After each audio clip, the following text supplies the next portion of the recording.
your nation, your province, your southern Alberta. From the heart of Lethbridge, it's Bridge City News Weekend Edition. Hello, I'm Naveen Day. Thanks for joining us for a look back at what made headlines in Alberta this week. Lethbridge MP Rachel Thomas, who hosted a pre-Whoop Up Days pancake breakfast on Monday morning, is responding to the Trudeau government's second carbon tax that was implemented last month. Thomas says she has heard firsthand from folks in Lethbridge about how the extra tax is really hurting them. Trudeau made a decision to implement a first carbon tax, then he made a decision to increase that every single year, and then now he's made a decision to apply a second carbon tax. Canadians are hurting. I have folks from Lethbridge coming into my office every single day with their bills in their hands, telling me that they have to make decisions between groceries or their medication. That's not a choice that people should have to make. And the reason they're having to make that decision is because the cost of living just continues to skyrocket. The second carbon tax just adds to their detriment. Alberta Premier Daniel Smith and the Affordability and Utilities Minister Nathan Neudorf, who took part in the annual Whoop Up Days parade earlier this week. Video journalist Micah Quinn caught up with both to discuss some big issues that are impacting Albertans.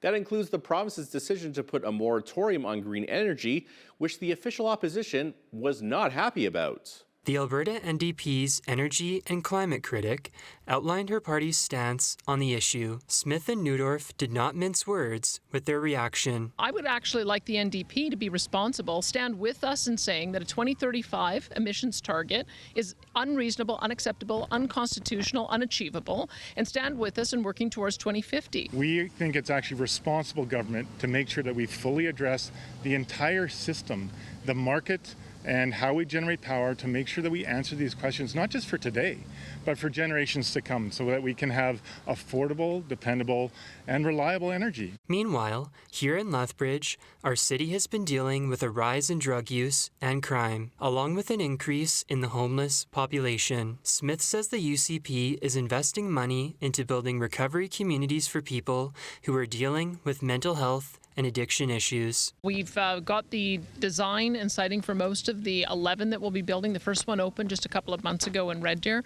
We have another one that will be on Kainai as well as Siksika. So whether it takes a month or 6 months or a year, we'll be making sure that they are clean from their addiction and they have training so that they can take care of themselves, training so that they can get attached to a job. For Bridge City News, I'm Micah Quinn. We will have more on the controversy surrounding Alberta energy later on in our show. Over the years, we have learned so much about post-traumatic stress disorder and its impact on Canadians. A new traveling exhibit at the Lethbridge Military Museum hopes to showcase the importance of recognizing the horrible issues that Canadian soldiers throughout history have had to deal with, including PTSD. BCN's Micah Quinn once again has that story. Ray Ramses, the chairperson for the Lethbridge Military Museum, says the temporary exhibit is called Shell-Shocked: The Long Road to Recovery, and it was loaned to the museum from the Canadian Centre for the Great War in Montreal. It's a great opportunity to talk about a subject, although it starts with the history in World War I, it's very relevant to today's world as well. And you think of what's going on in Ukraine right now and the impact that that's going to have on hundreds and hundreds of soldiers in that country. According to Anthony Lapthorne, the battery sergeant major with the 20th Independent Field Battery, he deployed to Afghanistan in 2007. Lapthorne told us there are a wide variety of triggers when it comes to PTSD. They developed stuff that were like, okay, I react to different things differently than I used to. Or little things like, I'll use this. You go into Burger King, somebody's complaining about onion rings, and you get upset about it. And you don't know why you got upset about that. Just little things like that, or like what code triggers. Major Robert Mien, the commanding officer of the 20th Independent Field Battery, says there are supports and programs for soldiers who are battling PTSD. Within the military, we have, of course, our veteran affairs. We have within the military itself, we have our medical establishment, and so if our soldiers are suffering trauma, they can reach out to the chain of command and through Veterans Affairs and getting the support that they need to deal with this trauma. So that's one. But also your doctor. A person can go to the doctor and explain what's happening to them. They can refer you to get help And so there are a lot of actual supports now that we've never had. The Lethbridge Military Museum is open Wednesdays from 12 to 4 p.m., and the exhibit will be on display until October 4th. For Bridge City News, I'm Micah Quinn. A shooting at a famous Alberta mall has left 3 people injured. We will have details and more after the break.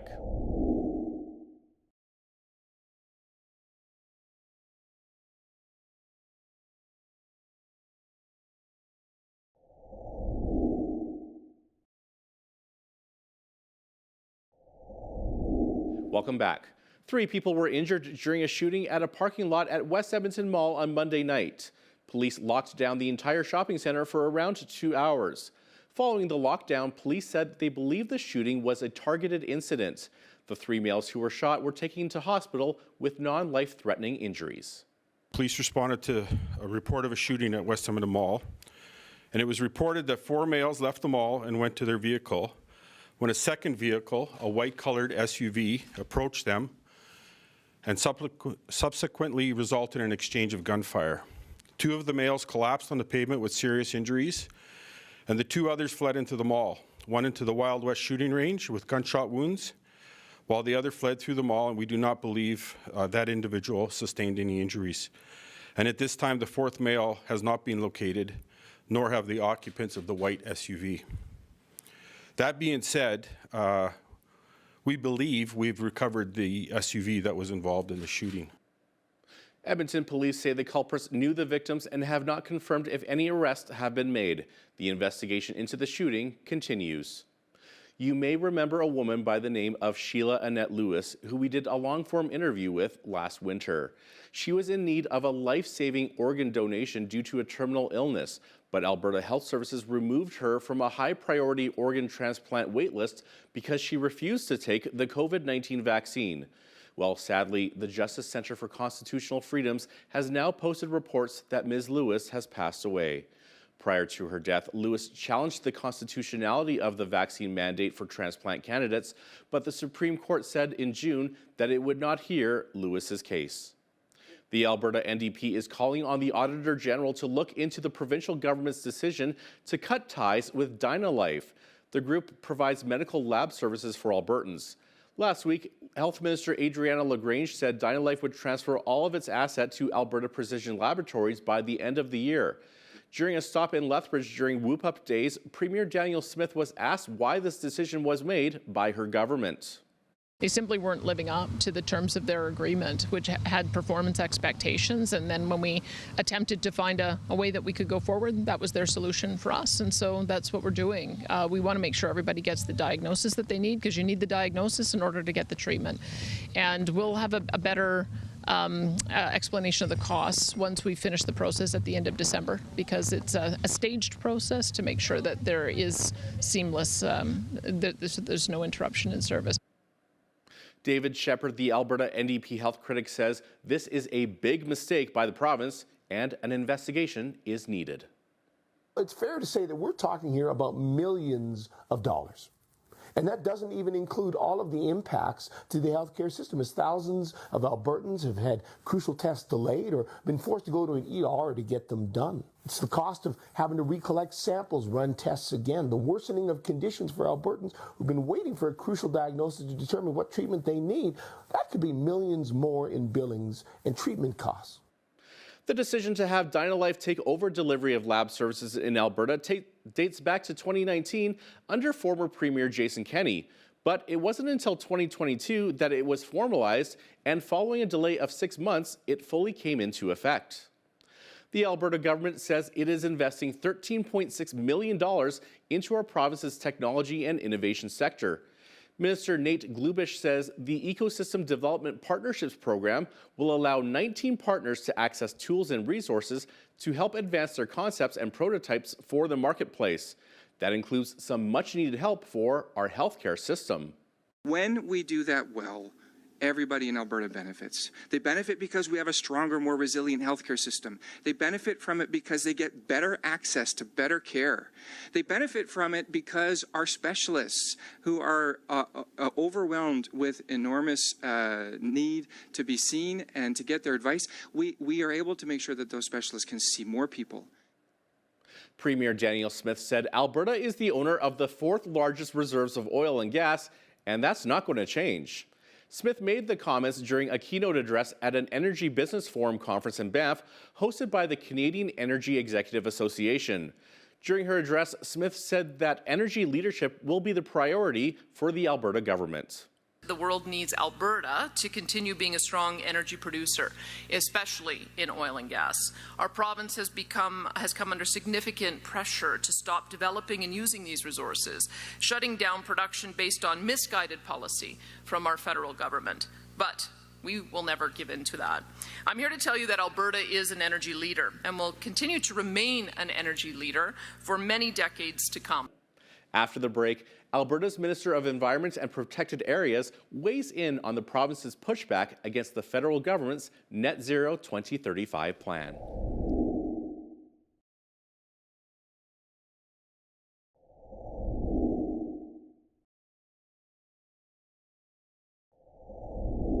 The United Conservative Party has been defending their decision to impose a 6-month moratorium on green energy producers such as wind and solar projects here in Alberta.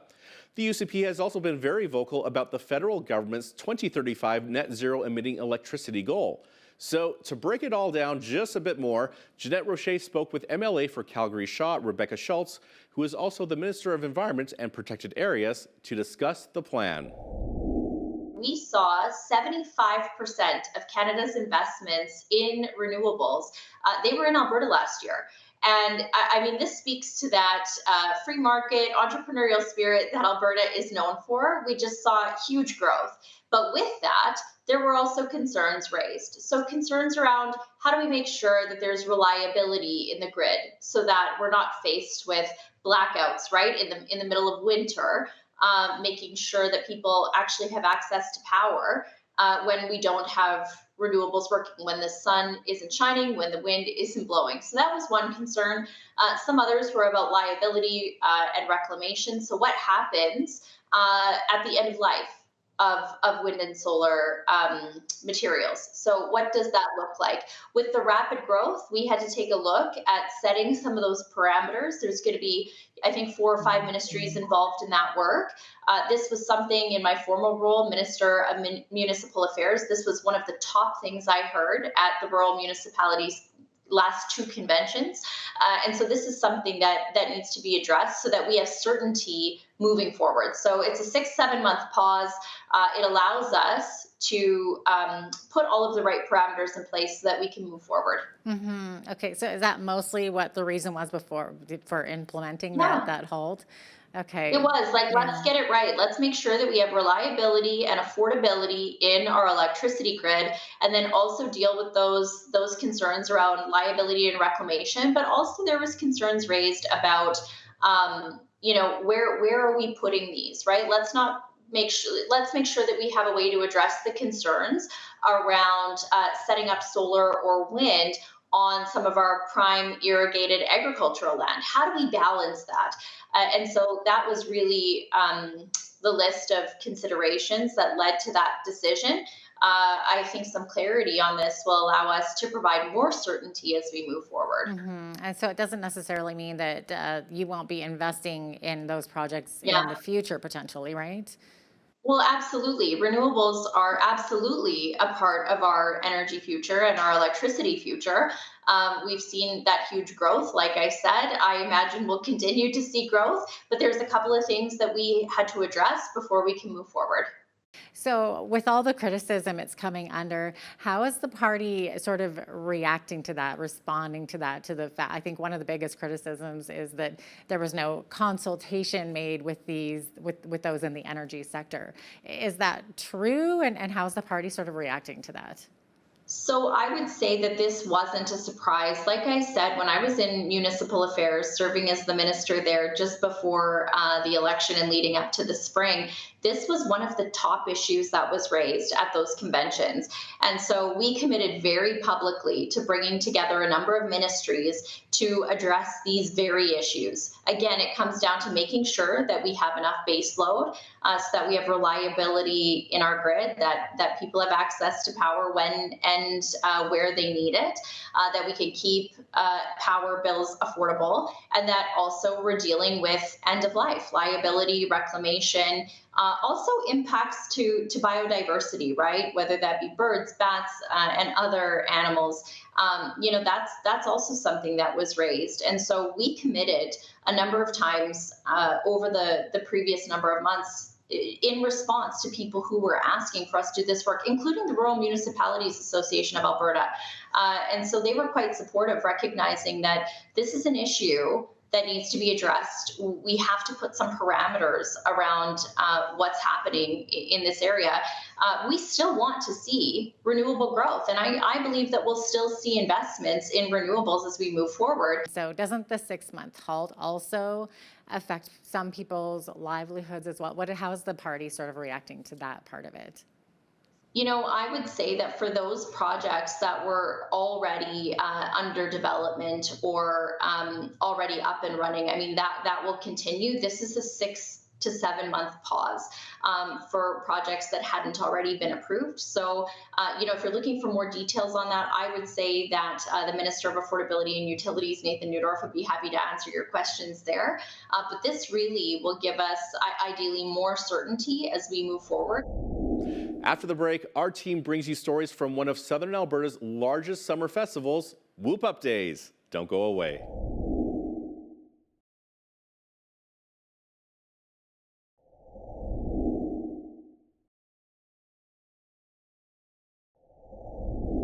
Well, this week was a big deal here in Southern Alberta.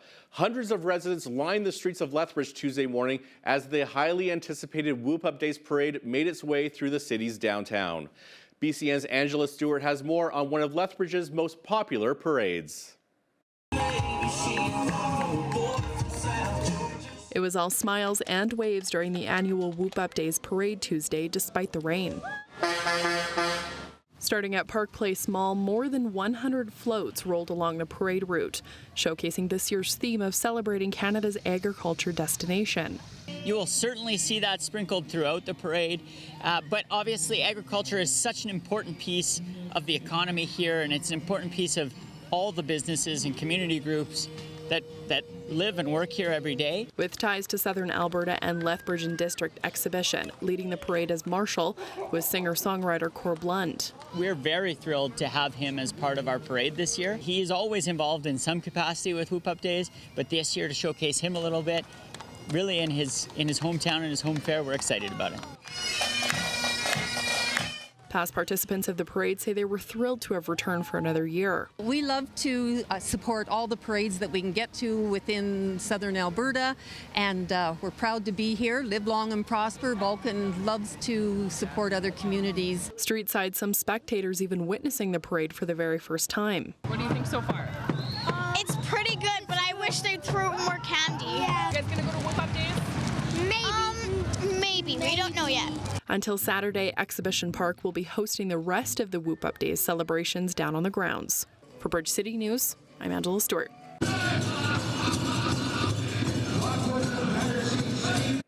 The amazing colors and sounds of the powwow are back in Lethbridge for Whoop Up Days. The grand entry of the event showcased the regalia of Indigenous dancers on full display. Local dignitaries also stepped their way to the beat of the drums. Staff with the Blackfoot Confederacy told us a hefty chunk of change was up for grabs during the powwow this year. $65,000 in prizes going up for the drum groups and the dancers. There's the adult, senior categories, the teen categories, junior categories. So right up to 7 years old, you'll be competing, and the girls, the teens again, and there's all kinds of dancers from all over the territory, Blackfoot territory, as well as visitors coming in from the Cree territories from the west. You know, variety is the spice of life, and that is no exception at Whoop Up Days. Rides and food trucks were opened up to guests with lots of options to choose from. A local business owner who had their food truck down at the grounds said this was their first year they have participated in the annual festival. We're from the Crow's Nest Pass area, Pincher Creek. So it's really nice to be known in Lethbridge for our food as well, and being supported as well by all the locals, so it's really neat. It's good to see a lot of the vendors that I usually see too, because it's just a really cool community to be in, and their food is fabulous as well. So it's good to be here with everybody and see everybody, see how their summer is going, and that we're all here together. West Coast Amusements, meanwhile, has been partnering with Lethbridge for over 30 years, providing carnival rides for the fair. An official with the group says there were new additions to this year in terms of rides. We brought a new thrill ride for the teenagers, the Spin Out. We've got lots of the old favorites, the Tilt-A-Whirl, the Ferris wheel, the merry-go-round, Spider. We've got the Vertigo swing, goes up 110 feet in the air. The Drop Tower, the Mega Drop. There's only 2 of them in North America that are portable, that travel, that are that tall. And lots and lots of family rides. The mythical dragon has lived in our imaginations for quite a long time. Of course, there are real reptiles that share a close similarity with the creatures. The Wildlife Festival Living Dragons exhibit showcased a wide variety of snakes and reptiles at Whoop Up Days this year. Staff with the Wildlife Festival told us what the exhibit features. We have primarily snakes and lizards along with us today. It is a lot of animals that look or have history being part dragon. A lot of our lizards and bigger lizards that we have here look really, really cool, and a lot of our snakes just they're all tied into that whole time period and the look and the craziness of the mythical dragon, all of that stuff. We kind of just had an idea and went with it. So here's a few facts you might not know. Rodeo is the only American sport that arose from a profession, ranching. It has also been an equestrian sport for more than 200 years, and it is one of the most difficult sports to get a perfect score. Why am I sharing rodeo facts with you? Well, it's a hint about where our adventures at Whoop Up Days took us. But first, a quick break.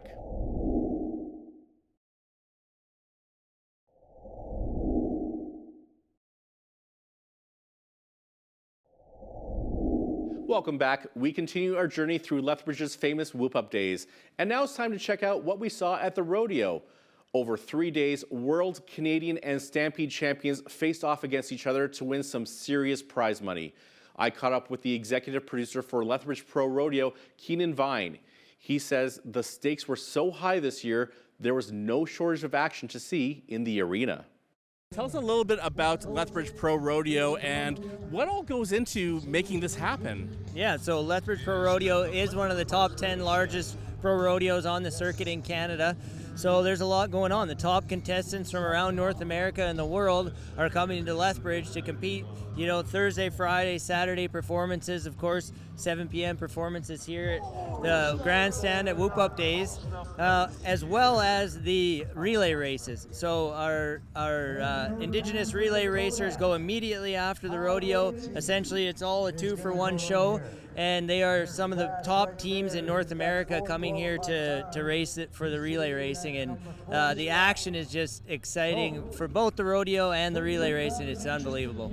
Now, I've seen some of this action already, and it looks kind of painful for some of these athletes. What's the incentive for them to do all this and possibly break some bones? Yeah, so by being one of the top tour rodeos here in Canada, that means that the rodeo here at Lethbridge has really a lot of prize money added. Of course, that's the incentive for the contestants. They're all vying to try to qualify for the Canadian finals and the national finals rodeo, which they can earn points here at the Lethbridge Pro Rodeo. And in the relay racing, it's a $20,000 added purse. So it's one of the biggest, if not the biggest purse for relay racing in Canada. So it's a huge draw. We have teams coming up from Montana, Saskatchewan, Northern Alberta. So, you know, I mean, there's a lot of bumps and bruises, but it's worth it when they have that much money on the line. So for people that have never really seen a rodeo before, what would you recommend that people should look out for or should watch for?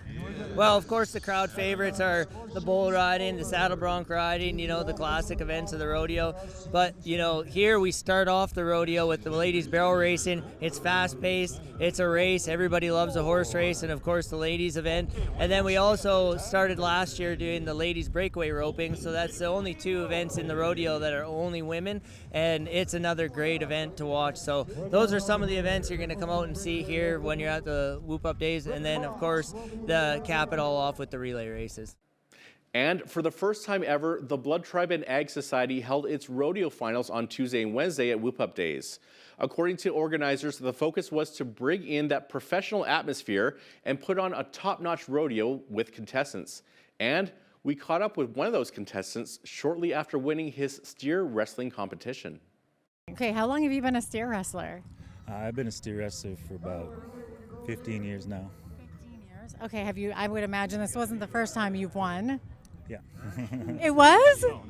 It's not the first time. How many have you won? More than I can count. Well, good for you. So how did you get into this? I was fortunate enough to be brought up in a rodeo family, so yeah. That's very fortunate. Where are you from? Where's your family from? Standoff. Okay, so you're right from here. So you're Southern Alberta, born and raised. That's amazing. And you guys have been rodeoing for pretty much your whole life. Yeah. Okay. All right. What makes you so passionate about it? Why do you keep coming back for more and more? What can I say? I just grown up into it, and I've always loved it since I was a kid, and and my dad did it, my grandpa did it, so I just fell in love with it right from the get-go, and I brought my boy into it as well, and he loves it just as much too, so I'd like to keep that going. Besides steer wrestling, are there other competitions that you enter into? Is that kind of your specialty? Yeah, I get into the team roping as well. Yeah. So, yeah, bulldogging and team roping now. Okay. Which one do you prefer? It's hard to choose because I like doing the whole thing. It's all fun. What did you win today? Was it a prize competition or what are the prizes? There's a little bit of money, yeah. And then today was just a go-around win, so it felt pretty good to end the season off with this series like that. And my buddy Cash, he won the year end, so he won the buckle. So I'd like to congratulate him too on that. Amazing. So you have a friend named Cash and your name is Win. I mean, that sounds like a winning combination right there. Yeah, yeah, no kidding. When it comes to reaching emissions targets, there is one former politician who says the UCP and the Trudeau government are very much in agreement. Drew Barnes, former independent MLA for Cypress Medicine Hat, says the bottom line is that the net zero plan is a bad plan that will cost thousands of Albertans their jobs. That interview is coming up after this break.